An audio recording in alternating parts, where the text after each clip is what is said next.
آپ کی 4 بیٹیاں اور 3 بیٹے۔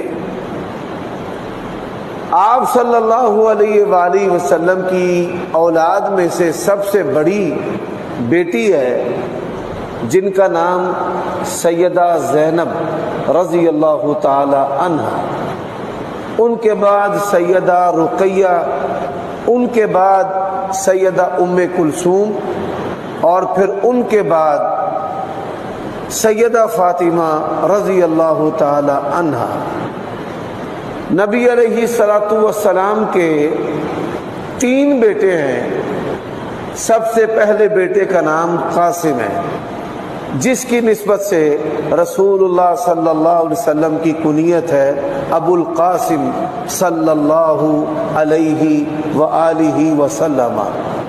رسول اللہ صلی اللہ علیہ وسلم کے دوسرے بیٹے کا نام